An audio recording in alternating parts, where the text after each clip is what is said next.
My name is Lila, and I just graduated from high school. I live, or should I say lived, with my parents, Sarah and David Mitchell, in a modest two-story house in Pennsylvania.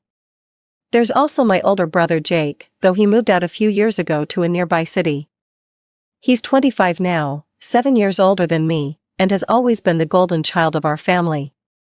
Growing up, I watched how my parents bent over backwards to give Jake everything he wanted. If he showed even the slightest interest in something, they'd jump at the chance to support him. Hockey? They bought him the most expensive gear. Drawing? The finest art supplies. Skateboarding? A custom-made board. It didn't matter that he'd get bored after a few months and move on to the next thing, they were always ready to fund his next adventure. I remember this one Christmas that really stuck with me. Jake's birthday is a week before Christmas, and that year, when he turned 16, my parents bought him this super expensive gaming computer he'd been talking about nonstop. Must have cost them a fortune. Come Christmas morning, all I got was a card saying Merry Christmas. They said they'd run out of money. That's pretty much how it always went. Jake's birthdays were these huge celebrations with awesome presents, and I'd get whatever was left over at Christmas, if anything at all. My parents never really bothered with my birthdays. A small cake, maybe a new shirt or some school supplies, that was about it. No parties, no celebrations, nothing special. That's why I was completely thrown off when they sat me down in our living room last week, just days after my graduation. Lila, Mom said, smoothing her shirt like she always does when she's trying to appear casual, we've been thinking. You're turning 18 soon, and it's a big milestone. We want to throw you a proper party. I nearly choked on my coffee. A party? I asked, sure I must have heard wrong. Dad nodded, looking unusually enthusiastic. Yes, sweetheart.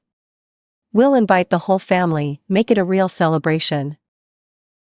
I sat there, staring at them both, trying to figure out what the catch was. My parents aren't the type to suddenly change their ways without a reason. Something was up, I could feel it in my gut. Why now? I asked, trying to keep the suspicion out of my voice. You've never wanted to throw me a party before. Well, you're graduating high school, going to college soon, Mom said, waving her hand dismissively. It's different now. You're becoming an adult. I nodded slowly, but something didn't feel right. The way they were acting, the sudden interest in celebrating my birthday, it was all too convenient. But I couldn't put my finger on what exactly was wrong. Over the next few days, I actually started getting excited about the party. Maybe I'd been too quick to judge my parents' intentions. After all, it made sense, I was turning 18, had just graduated with honors, and was heading off to college soon. Perhaps they'd finally realized that I deserved some recognition too. I kept catching Mom on the phone, talking in hushed tones about party arrangements. She was ordering a fancy cake from the local bakery, planning out decorations, and putting together a guest list. Dad seemed unusually invested too, cleaning up the backyard and fixing that wobbly patio furniture he'd been ignoring for months. Do you need any help? I offered one afternoon, finding Mom in the kitchen surrounded by party planning notes. She jumped slightly, quickly shuffling some papers together. No, sweetie. We want this to be a surprise. Just focus on enjoying your special day. I shrugged and grabbed an apple from the fruit bowl. Okay, if you're sure. By the way, is Jake coming? Of course he is, Mom replied, but something in her voice sounded off. He wouldn't miss his little sister's big day. I wanted to believe her, but Jake hadn't returned any of my texts in the past week. Typical Jake, really, always too busy with his own life to care about anyone else's. 2 days before the party, I was heading downstairs to get a glass of water when I heard my parents talking in the kitchen. I normally wouldn't eavesdrop, but something in Dad's tone made me pause at the top of the stairs. David, are you sure everything will be perfect? Mom's voice was tense. Your mother is very particular about these things. I froze. Grandma Eleanor was coming? She lived in Massachusetts and rarely visited us. The last time I'd seen her was almost 2 years ago. Sarah, we have to make this work, Dad replied urgently. Mom needs to see that we're making an effort with Lila. You know how she gets about how we treat the kids. I know. She's always going on about how we favor Jake. And we can't afford to upset her right now. That money she gave us last year is the only thing keeping us afloat. If she decides to stop helping us. Their voices dropped lower, but I'd heard enough. Everything suddenly made sense, the sudden interest in my birthday, the elaborate party plans, all of it. This wasn't about me at all. This was about impressing Grandma Eleanor. I slid down to sit on the top step, my throat tight with disappointment. Grandma Eleanor had always been different from my parents. She saw through Jake's charm and actually paid attention to me. Every time she visited, she'd point out how unfairly my parents treated me compared to Jake. And I knew she was wealthy. She lived in this beautiful historic house in Massachusetts and had helped my parents financially several times over the years. The pieces all fell into place. My parents weren't throwing this party to celebrate my achievements or to make up for years of neglect. They were doing it to put on a show for Grandma Eleanor, to convince her they were good parents who treated both their children equally. They were trying to secure their financial lifeline. The morning of my birthday, I woke up to the sound of voices and my mother's overly cheerful tone floating up from outside. I peered through my bedroom window and my heart leaped. There was Grandma Eleanor, climbing out of her practical Toyota Camry. I threw on some clothes and rushed downstairs, nearly colliding with Dad in the hallway. The moment she saw me, Grandma Eleanor's face lit up with genuine warmth, something I hadn't seen much of in our house lately. She opened her arms wide, and I practically ran into them. There's my beautiful girl. She hugged me tight, smelling of fresh-baked cookies and that mild lavender soap she always used. When she pulled back, her eyes were sparkling. Let me look at you properly. A high school graduate already. What's next for you, sweetheart? We moved into the living room, where Mom had already arranged the furniture to look like something out of a home decor magazine. I sat next to Grandma on the sofa while my parents perched nervously on the edge of their seats. Well, I started, trying to ignore my mother's intense stare. I actually got accepted to several colleges. 2 of them offered me spots. That's wonderful. Grandma squeezed my hand. Tell me about them. The state university offered me a full scholarship, I explained, watching my parents nod approvingly. And then there's Brington College. I hesitated, knowing my parents thought this option was off the table. It's a really prestigious private school, but the tuition is about $25,000 a year. Grandma Eleanor nodded thoughtfully, a small smile playing at her lips. She didn't say anything, but something in her expression made me wonder if she was already forming plans of her own. The doorbell started ringing as guests arrived, first Aunt Marie and Uncle Bob, then my cousins, followed by some family friends. Mom rushed around, playing the perfect hostess, while Dad manned the grill in the backyard. But there was one person notably absent, Jake. I tried calling him 3 times, but each time it went straight to voicemail. I asked my mom about him, and she replied he was busy with his auto parts company, but would definitely find time to congratulate me later. The party was in full swing by mid-afternoon. The backyard was filled with the chatter of relatives, family friends, and the smell of grilled food. I tried to enjoy myself, but I couldn't shake the weird vibe coming from my parents. They kept hovering around Grandma Eleanor like anxious satellites, making sure her glass was always full and her plate never empty. I was just finishing a piece of birthday cake when Grandma Eleanor suddenly stood up, tapping her fork against her glass. The chatter died down as everyone turned to look at her. I'd like to say something, she announced, her voice carrying across the yard. Today, we're celebrating not just Lila's 18th birthday, but also her acceptance into college. She smiled warmly at me. Lila, honey, I've watched you grow up into an incredible young woman. Unlike some people, she paused meaningfully, you've always worked hard and never taken anything for granted. My parents shifted uncomfortably in their chairs. I could see Mom's fingers nervously shredding a paper napkin. When you told me about your acceptance to Brinkton College, Grandma continued, I could see how much you wanted to go there, even though you thought it was out of reach.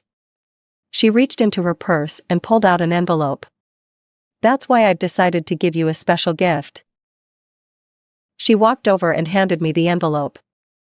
My hands were shaking as I opened it. Inside was a check. When I saw the amount, I thought I was seeing things wrong. I blinked and looked again. $100,000, Grandma announced to the stunned crowd. Enough to cover your tuition at Brinkton College. The silence lasted for about 3 seconds, before erupting into chaos. Aunt Marie let out a gasp that could have sucked in half the oxygen in the yard. Uncle Bob started clapping, and soon everyone joined in. My cousins were whooping and cheering. I just sat there, staring at the check through tears that wouldn't stop falling. This wasn't just money, it was freedom, opportunity, a chance to go to my dream school without drowning in debt. Grandma, I choked out, standing up to hug her. I can't believe, thank you so much. From the corner of my eye, I could see my parents. They weren't clapping. Mom's face had gone pale, and Dad looked like he'd been hit with a brick. They were whispering to each other, their heads close together, occasionally shooting glances at the check in my hands. I spent most of the evening talking with Grandma Eleanor. She told me stories about her college days and gave me advice about living on campus. It felt like the first time someone in my family was actually excited about my future. The guests gradually filtered out as evening fell, leaving behind empty plates and half-full cups. Grandma Eleanor decided to spend the night, saying she was too tired to drive home. I helped her set up in our guest room, grateful for a few more hours with her. The next morning, after a quick breakfast, Grandma hugged me tight and headed home, promising to call soon to help me plan for college. I watched her car disappear down the street, still hardly believing what had happened. It wasn't until that evening that Jake finally showed up. He walked in without knocking, looking like he'd been sucking on lemons. His expensive designer clothes were wrinkled, and dark circles shadowed his eyes. Happy birthday, sis, he mumbled, not quite meeting my eyes. No hug, no card, not even a token gift. He headed straight for the kitchen where our parents were, leaving me standing in the hallway. That evening, the atmosphere at the dinner table was so thick you could cut it with a knife. Jake sat across from me, slouched in his chair and playing with his phone. Dad cleared his throat several times before finally speaking. Lila, honey, we need to have a serious family discussion, he began, setting down his fork. Your brother's been going through a difficult time. His auto parts business, well, things haven't been going as planned. Jake suddenly looked up from his phone, his face drawn. The banks are breathing down my neck, he muttered. I took out some loans to expand the business, but the market crashed, and now they want their money back. I couldn't help but scoff. Really? Because your Instagram shows you vacationing in Hawaii, just last month. With different girls in every photo, by the way. Stay out of my social media, Jake snapped, his face reddening. That's none of your business. Calm down, both of you, Dad interrupted. Lila, this is serious. Your brother could lose everything. I pushed my plate away, my appetite gone. What does any of this have to do with me? Mom and Dad exchanged one of their loaded looks, the kind that made it clear they'd rehearsed this conversation. Well, sweetheart, Mom said, her voice honey-sweet, family always helps family. That's what we've always taught you, right? My blood ran cold as I started to understand where this was going. We think, Dad continued, that the money Grandma gave you could really help Jake out of this situation. I stared at them in disbelief. You want me to give Jake my college money? It makes perfect sense, Jake chimed in, suddenly animated. My business is established. It's more important than some college degree you might not even use. That money is for my education, I protested, my voice rising. Grandma gave it to me specifically for Brinkton. You got a full ride to state, Mom countered. You can still go to college. But Jake needs this money now. No, the word came out firm and clear. That money is mine. Grandma gave it to me." The change in their faces was instant. Dad exploded out of his chair, his hand clamping around my wrist like a vice. He yanked me away from the table, ignoring my cry of pain. "You'll go to your room right now," he snarled, dragging me toward the stairs. "And you'll stay there until you come to your senses. Don't even think about calling your grandmother. If you breathe a word of this to her, you're out of this house forever.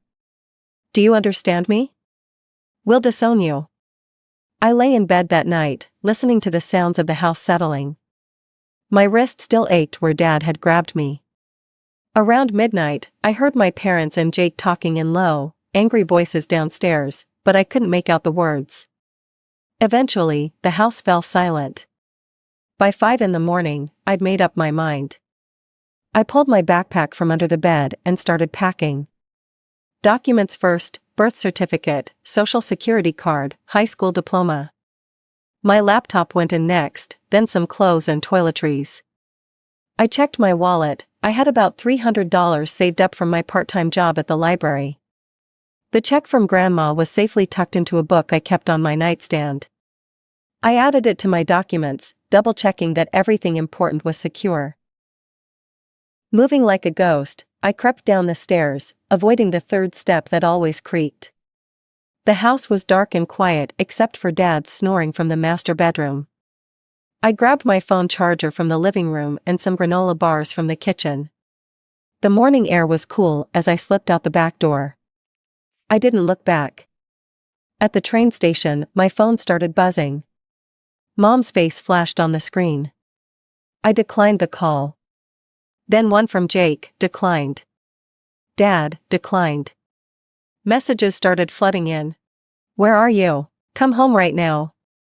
You're being ridiculous. Think about your brother. If you don't come back immediately, you'll regret it." I turned off notifications and bought a ticket to Massachusetts.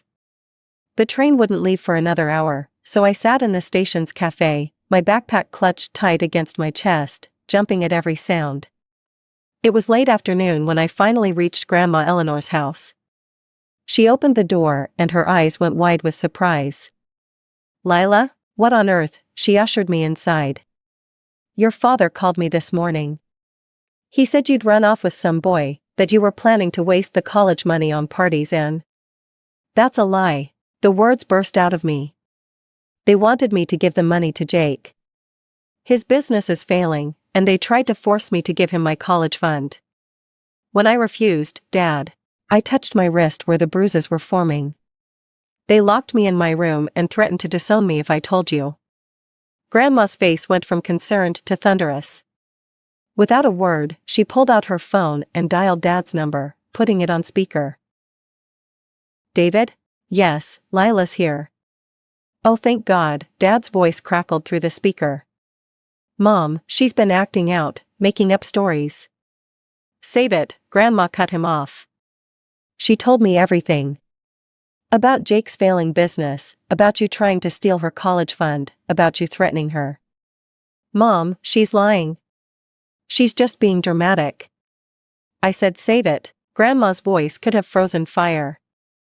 "I've watched for years as you favored Jake, as you spoiled him rotten while neglecting Lila. I've helped you financially time and time again, hoping you'd change. Well, I'm done. From this moment, you can consider my financial support ended. And I'll be calling my lawyer tomorrow to update my will. You and Jake won't be seeing a penny." She hung up, then turned to me, her face softening. "You'll stay here with me until college starts," she said firmly. "And don't worry about a thing." Living with Grandma Eleanor was like stepping into a different world. Every morning, I'd wake up to the smell of coffee and whatever she was baking. Her specialty was apple pie, but she made amazing blueberry muffins too. I helped around the house, doing the cleaning and laundry. It wasn't because she asked me to, I wanted to contribute somehow. We fell into an easy rhythm together, sharing meals, watching old movies, and talking about everything and nothing. My phone kept buzzing with messages and calls. Mom, Dad, and Jake tried every platform they could think of: phone calls, texts, Facebook, Instagram, even LinkedIn. Their messages ranged from guilt-tripping to angry to manipulative. I ignored them all. The summer passed quietly. Finally, August arrived, and it was time for me to start at Brington. Grandma helped me move into my dorm room, making my bed with fresh sheets and arranging my things just so. My roommate, Sarah, seemed nice, and for the first time in my life, I felt truly excited about my future. The first month of college was a whirlwind of new experiences. Classes were challenging but fascinating, I was making friends, and I'd even joined the campus newspaper.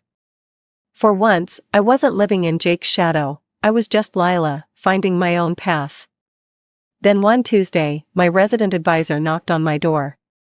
"Lila, your parents are here. They're waiting at the campus coffee shop."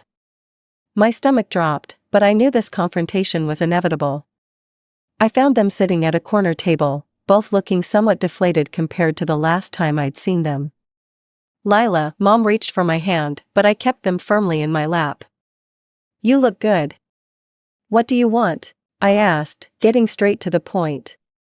Dad shifted uncomfortably. We wanted to apologize. We were wrong to try to take your college money. We were wrong to threaten you. We were wrong about a lot of things." I waited, knowing there was more. There always was with them. "We were hoping," Dad continued, his voice carefully measured, "that maybe you could talk to your grandmother about her will. We're not asking for your money anymore, but—" "No," I said simply. "If you want to fix things with Grandma, you'll have to talk to her yourselves. I'm not getting involved." They exchanged frustrated looks. "Lila, be reasonable," Dad started. "I am being reasonable. For the first time in my life, I'm putting myself first. If you want to repair your relationship with Grandma, that's between you and her." Mom's face hardened. "So that's it? You won't help your family at all?" I stood up, gathering my things. "You know what's funny? When you wanted my college money, it was family helps family. But you never helped me, ever. It only goes one way with you, doesn't it?" 2 months into my first semester at Brington, I got a call from Aunt Marie. I almost didn't answer, she'd always been closer to Mom's side of things, but something made me pick up. "Lila, are you sitting down?" Her voice was hushed, like she was sharing state secrets. "I thought you should know what's happening back home. Jake's business, it's completely gone under. He owes the banks hundreds of thousands. He's moved back in with your parents." I let that sink in. The mighty Jake, who'd always looked down on my modest college plans, was back in his childhood bedroom. "Your parents," Aunt Marie continued, "they're spending their retirement savings to help him with the debts. They're talking about taking out a second mortgage on the house." Later that same week, Grandma called. "I had some visitors today," she said, and I could hear the weariness in her voice. "Your parents showed up on my doorstep. They were begging me to help with Jake's debts. Said they were going to lose everything." She paused. I told them no. Said they needed to handle this situation themselves for once. "How did they take it?" "About as well as you'd expect. Your mother cried, your father got angry. But I stood firm. I told them this was the consequence of years of spoiling Jake rotten while ignoring you." As the semester progressed, more news trickled in through various relatives. Dad had taken a second job. Mom was selling her jewelry. Jake had the audacity to buy a new iPhone while living rent-free on their dime. During fall break, I went to stay with Grandma. We baked pies together, and she helped me with my term paper research. She'd set up a proper guest room for me, with a desk and everything I needed for studying. "Your midterm grades came," she mentioned one evening. "Straight A's. I'm so proud of you." "Thanks, Grandma." I hesitated before asking, "Do you ever regret cutting them off?" She set down her knitting and looked at me seriously. "Not for a second. Sometimes the kindest thing you can do for people is let them face the consequences of their actions." She was right, of course. Every time I heard about my family's financial struggles, a small part of me felt guilty. But then I'd remember all the years of favoritism, all the Christmases with just a card while Jake got expensive gifts, all the times they dismissed my achievements while celebrating Jake's smallest accomplishments. Now I was thriving at Brington, making friends, earning top grades, and planning for a future I'd chosen. Meanwhile, they were dealing with the consequences of their choices. It wasn't my job to fix their mistakes, it never had been. The last I heard, Jake was talking about some new business idea he had, and my parents were still somehow trying to find ways to fund it. Some patterns are hard to break, I guess. But I had broken free of those patterns, thanks to Grandma's gift and her belief in me.